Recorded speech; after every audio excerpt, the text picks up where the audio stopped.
Pretekli teden so v Amsterdamu podelili nagrade za najboljše kuharske mojstre na svetu. Ana Roš iz hiše Franko na Kobariškem se je po izboru kulinaričnih poznavalcev uvrstila na 7. mesto lestvice The Best Chef Awards 2021. Mašo Salopek, ki v hiši Franko skrbi za sladice, pa so razglasili za najboljšo slaščičarko na svetu. A Ana v javnosti mnogokrat vzbudi pozornost, na eni strani odobravanje in spoštovanje, na drugi kritike in nerazumljiva obsojanja, ne le s hrano, temveč tudi drugimi zapisi in izjavami, kot je bila zadnja, da bo v svojo ekipo sprejela afganistanskega natakarja. O vsem tem se je z njo pogovarjala Mariša Bizjak. Začniva torej s to nagrado. Z lanske lestvice ste se povzpeli kar za 11 mest, na 7. mesto med 200 kuharji na svetovnej ravni. Precej je verjetno oguljeno vprašanje, ampak vseeno, kaj vam ta nagrada pomeni, je zgolj še ena v vrsti po tisti za najboljšo kuharsko mojstrico, ki so vam jo podelili 2017, ali vendarle pomeni vsaka nekaj več? Gotovo vsaka nagrada pomeni neko novo poglavje. Ta je velika, zato ker je prvič svetovna, drugič gre za izbor praktično vseh šefov tega sveta in šefov na svetu verjetno na 10 000. Pomembna je zato, ker dejansko glas oddaja industrija, se pravi moji stanovski kolegi oziroma novinari in opinion makeri v naši industriji. Je povsem transparentna, kar pomeni, da vse ideje o konstruktih ne držijo. Je pa to visoko 7. mesto noro, jaz dejansko sem pokrila oči z rokami, ker sem jokala. In to zato, ker so me dejansko prevzemale emocije pred mano, za mano, sama največja imena, moji junaki in biti tudi prva ženska na lestvici, naslednje budem na mestu 15, je ena ogromna stvar. Sploh pa, če prihajaš iz ene majhne dežele, kot je Slovenija, ki se šele postavlja na kulinarični zemljevid sveta, da ljudje prepoznavajo. Tudi naše delo z kmeti, z lokalnimi pridelovalci, je to, mislim, da je ena velika stvar. Lani ste kot prvi v regiji prejeli 2 Michelinovi zvezdici, zdaj ciljate morda na 3., kot jo ima tudi prvovrščeni španski kuhar. Jaz mislim, da so 3 zvezdice sanje vsakega šefa, vsakega kuharja. Jaz o tem sploh nočem razmišljati. Nočem si to breme postavljati na glavo. Mislim, da imamo dovolj bremena s tem, da se vsak dan posebej trudimo, da je čisto vsak gost za mizo srečen, kar se mi zdi veliko večja vrednota od tega, da bi razmišljala, kdo v množici bi lahko bil Michelin inšpektor in da bi morala za njega skrbeti na drugačen način. Ampak hiša Franka, kot tudi sami večkrat poudarjate, ni samo Ana Roš, ampak celotna ekipa, med katerimi je tudi prvo nagrajena slaščičarka na svetu, Hrvatica Maša Salopek. Koliko ljudi pravzaprav trenutno šteje vaša raznolika in mednarodna ekipa? Recimo, da nas je ta trenutek okrog 40 in prihajamo iz vsaj 20 različnih držav. Pisana ekipa mladih in niti ne tako mladih ljudi. Recimo moj sušef Ivon je samo 2 leti mlajša od mene, je Američanka iz San Francisca in že 4 leta dela z mano oziroma z nami. Tu je Leonardo Fonseca Celis, head chef, v bistvu vodi kuhinjo.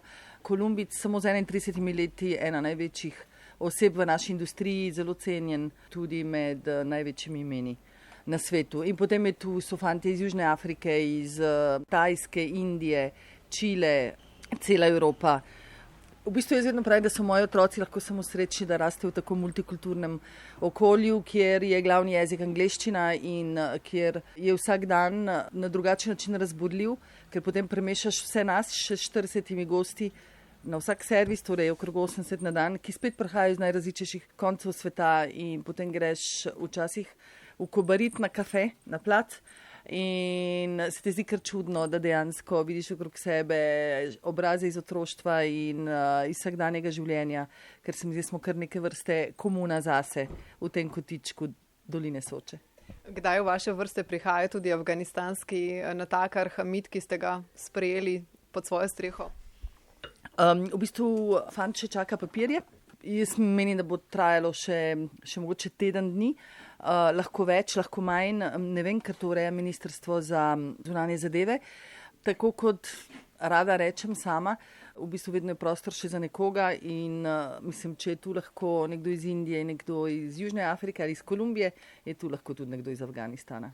Ampak kljub temu, ko ste to objavili, ste prejeli veliko različnih odzivov od tega, zakaj raje ne pomagate Slovencem, pa da hočete le izkoristiti državno pomoč, da iščete pozornost, ampak verjetno ste v vseh teh letih tudi že dobili trdo kožo.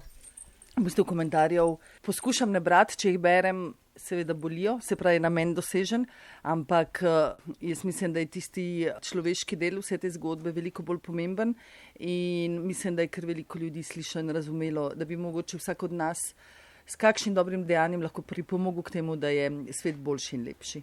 Kljub temu prevladujejo pozitivni komentarji, tudi tisti morda nejavni. Prav preden smo začeli snemati pogovor, ste dobili enega od takih, sicer ne marate političnega predalčkanja in to nima nič veze s tem, ampak pisal vam je Milan Kučan. Ja, pač samo omenil, da zelo ceni človeški del mojega dela in da bi želel, da bi več ljudi v naši družbi ravnalo na takšen način. Pa pravite, da ni nikoli jedel pri vas pravzaprav? Ne, mislim, sem gospoda srečala 2-3 v življenju. Je pa moje delo tako javno, da dejansko bi mi lahko kdorkoli napisal kaj lepega in spodbudnega in bi bila tega zares vesela. Zakaj pa tega niste naredili potiho, da bi se morda izognili takšnim očitkom, da želite zgolj samo promocijo? Mislim, da zato, ker je ksenofobija v naši družbi veliko preveč in mislim, da bi večkrat mogli na glas reči, da ko gledamo najbolj strašne stvari po medijih, ki so včasih celo neke vrste energija oziroma hrana za ljudi, ki gledajo televizijo ali poslušajo novice samo zato, ker čakajo na še kakšno slabo novico, da dejansko obstaja možnost, da dejansko vsak od nas vedno kaj dobrega stori. In včasih je to treba povedati na glas, ker ljudje niti ne pomislimo, da mogoče z drobnim dejanjem lahko nekomu spremenimo življenje v nekaj boljšega. Drugič tudi zato, ker sem dejansko študirala diplomacijo in ker sem za svojimi sošolci, ki so razsejani po svetu, nekateri na zelo kriznih območjih, ostala v stiku. V tem primeru Eduardo Spaka dela za Evropsko misijo v Kabulu in me je v bistvu razsvetlil in mi malo odprl srce prav glede tematike tega, kako pomembna je asimilacija v družbo nekoga, ki mora zapustiti svoj dom, nima druge izbire ali umre. In tak človek rabi veliko ljubezni, veliko pozornosti, predvsem pa priložnost, da pokaže, kaj ve in zna, da lahko poskrbi zase, tudi z finančnega vidika, zato da potem ne postane socialen problem. Kako so se sicer na ministrstvu in v politiki odzvali na to? Ministrstvo super. Moram reči, da jaz sem pač v bistvu jih kontaktirala, ker me je zanimalo, kako bojo urejali papirje za teh nekaj imigrantov, ki prihaja. In ministrstvo je izjemno pozdravilo mojo potezo, tudi to, da sem se za to javno izpostavila in pravijo, da bi si želeli, da bi še veliko drugih ljudi storilo podobno stvar. Kako pa sicer izbirate kader, kje najdete vse te ljudi oziroma ali oni najdejo vas? Zelo enostavno je. Imamo na naši spletni strani odprt portal Kariera Hiša Franko oziroma Karier Hiša Franko, ki je vedno odprt in dobivamo prijave mladih ljudi, v glavnem mlajših ljudi iz celega sveta. In tega je kar ogromno. Ta baza podatkov je velika. In včasih so življenjepisi fantastični, včasih so življenjepisi skromni, ampak dejansko to na nek način oteži naš način odločanja, zato ker včasih je skromen življenjepis še vedno ne pomeni nekoga, ki ni dovolj motiviran, da lahko to delo zmore. Tako da gremo potem čez Zoom klice, ponavadi po prvem stiku pride drugi daljši razgovor za pripravljenimi vprašanji, kjer testiramo predvsem tudi sposobnost človeka prilagajanja življenju v tem okolju, ki za nekoga, ki mogoče prihaja iz velikega mesta, ki je polno civilizacije, je precej surovo. Potem šele pride do tega, da se pogovarjamo, da nekdo pride na preizkus in ljudje, ki potem se odločijo, da ostanejo, večinoma ostanejo za dlje časa. Kako imate sicer čisto pravno urejene te zadeve? So to vsi zaposleni, so prek SP-jev, so tudi študenti? Ne, čisto za vse ljudi uredimo papirje, zato imamo v bistvu dobesedno svojo službo, ki stalno klicari na ambasade, ministrstva, zato so papirji urejeni. Recimo Indika, ki prihaja zdaj v kuhnjo, mislim, da v enem tednu 14 dnevih smo recimo 3 mesece čakali na papirje. Fant iz Čila je po preizkusu in ko je turistična viza potekla, moral recimo iz šengenskega območja za 2 meseca, ker je čakal, da je potem dobil papirje, da se je lahko vrnil. Tako da to je kar kompleksna situacija, ni tako enostavno. Mi razmišljamo približno po 6 mesecev naprej, kdaj bomo zaposlovali, kako bomo zaposlovali in predvsem koliko ljudi potrebujemo. Kar se študentov tiče, recimo moja hči je en od študentov, ki pride čez poletje delati kot food runner in je izjemna. Še ena svitova sošolka, ki enako prihaja, mislim, da že 3. leto na enak način. Nas čaka kar lepa prihodnost, če lahko ocenjujem po njihovi predanosti. Podobno burno, kot se je javnost odzvala pri tej zadnji izjavi oziroma objavi o afganistanskem natakarju, so se odzvali tudi takrat, ko ste opozorili na to, da vse te omejitve, ukrepi, zapiranje gostinstva in tudi drugih dejavnosti bodo imele dolgoročne posledice. Kako ste sami uspeli prebroditi to krizo, tudi z državno pomočjo? Je bilo težko, ste morali koga odpustiti? Kaj je prineslo?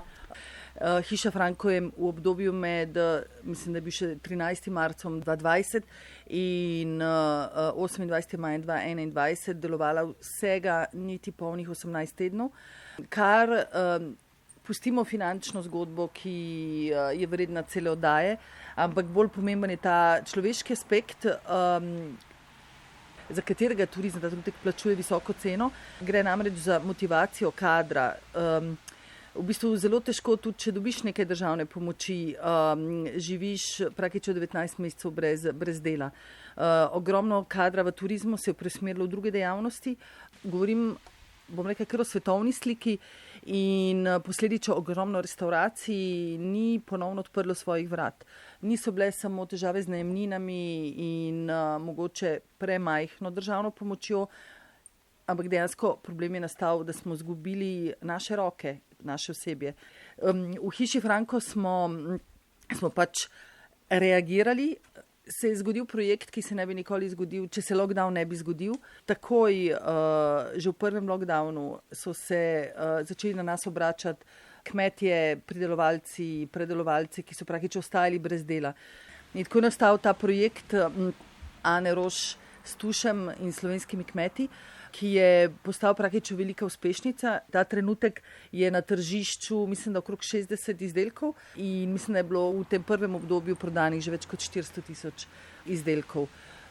Če bi slučajno prišlo do ponovnega zaprtja, upamo, da ne, imate še kakšen podoben izziv na seznamu? Ta projekt še zdaleč ni končan, v bistvu je postal kot naš otroček, za katerega je treba stalno skrbeti.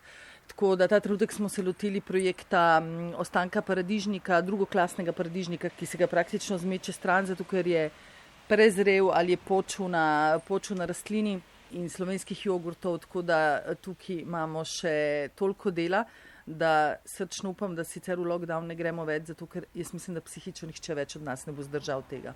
In tudi mislim, da dokazujemo za primeri dobre prakse, da dejansko gostinstvo in turizem nista problem pri covidu.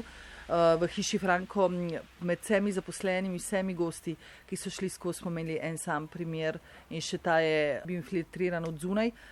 Vedno smo vsi ostali zdravi in smo tudi popolnoma vsi pocepljeni, z mojimi otroci vred.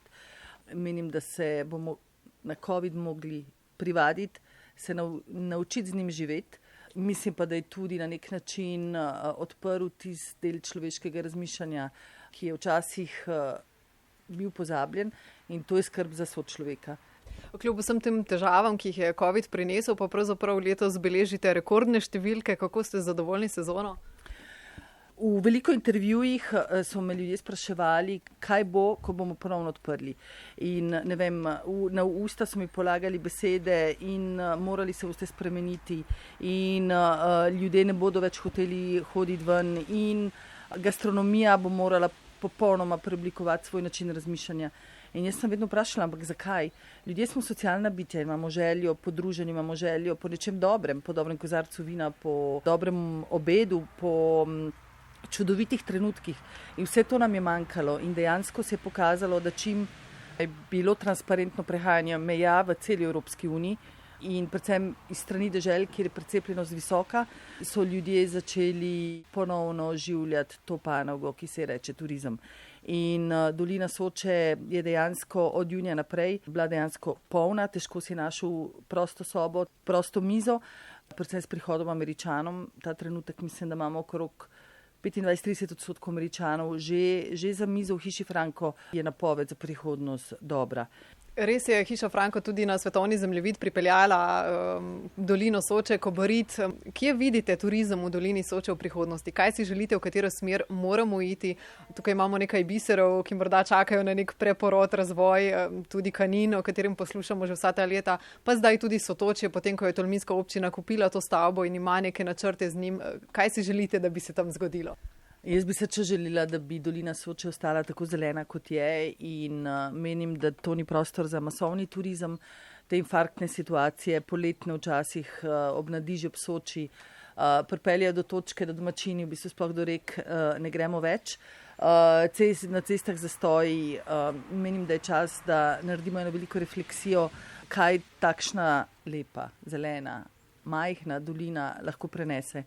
In po moje usmeritev v zelo kakovostni zeleni turizem je edini odgovor, kar pomeni male strukture z izjemno kvaliteto in predvsem ne pozabiti na lokalno, v katerikoli obliki. Naj bo to v arhitekturi, naj bo to v hrani, naj bo to na vinski karti. Ampak menim, da če hočeš delati zeleno, trajnostno, potem je nujno, da ne pozabiš na lokalno. Če bi sicer naštevali celoten meni, bi porabili še dodatnih 15 minut, pa vendar, če bi iz zdajšnjega izpostavila nekaj, kaj bi bilo to? Vse. Zato, ker je čisto vsak krožnik nekaj posebnega, pripoveduje svojo zgodbo, tako da bi bila krivična, če bi izpostavila eno stvar.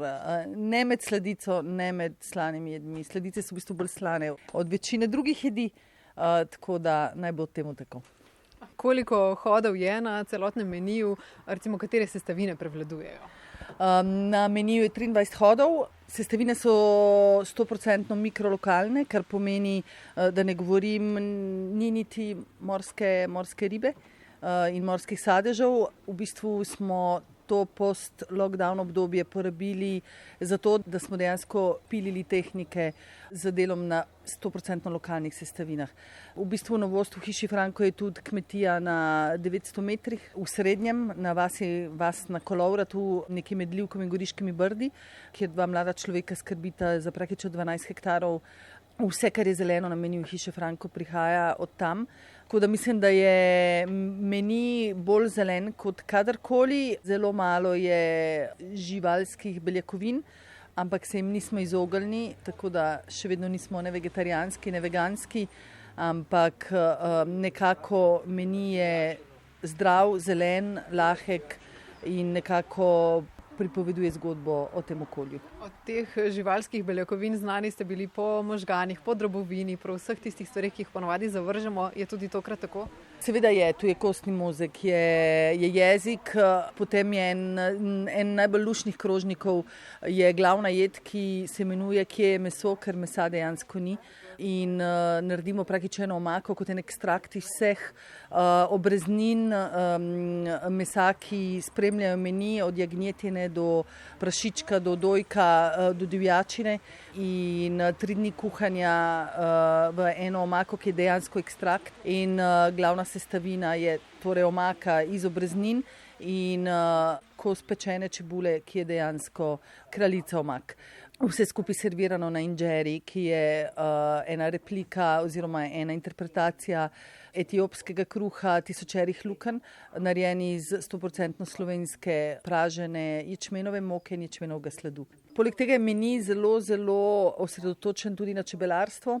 Imamo kar široko paleto medu, različnih cvetnih prahov in hkrati tudi čebeljega voska. Meni je posvečen radovednosti. Igramo igro brez pravil. Trenutni meni iz 23 hodov so poimenovali Reinkarnacija. Stane 225 €. Še 100 € je treba dodati za spremljavo slovenskih lokalnih vin.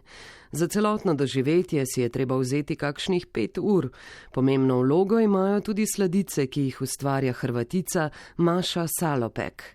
Kot je povedala Mariši Bizjak, še vedno ni dojela, da so jo razglasili za najboljšo slaščičarko na svetu. To nije moja nagrada, znači to ponavljam, to je nagrada koja pripada Hiži Franko.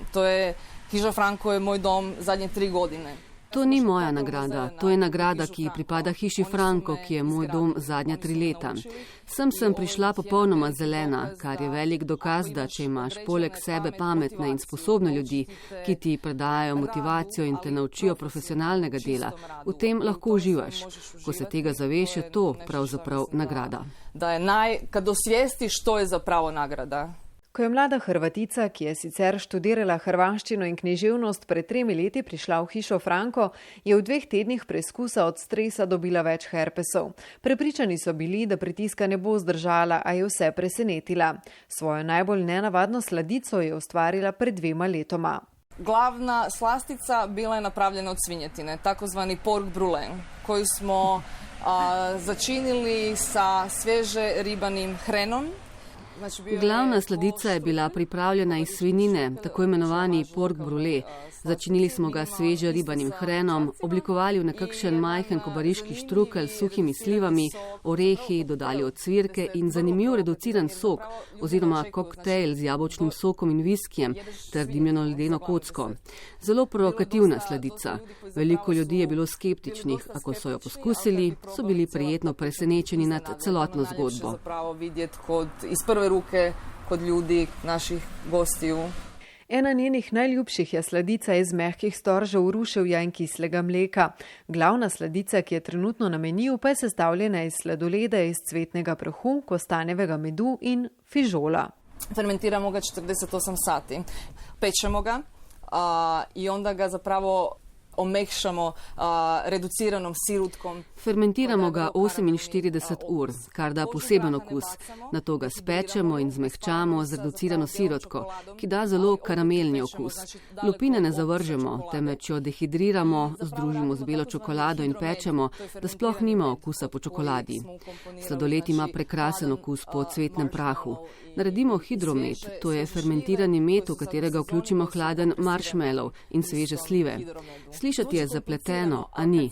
Veliko ljudi spominja na vaško življenje, stare starše. Dosta ljudi, kad ga pojede, ima asocijaciju sela, ima asocijaciju možda svojih baka. Tu je še sladica moči s testom iz staranega tolminskega sira, popra in soli, s kremo iz pečenih hrušk, kokicami iz ajde in slanimi karameliziranimi lešniki.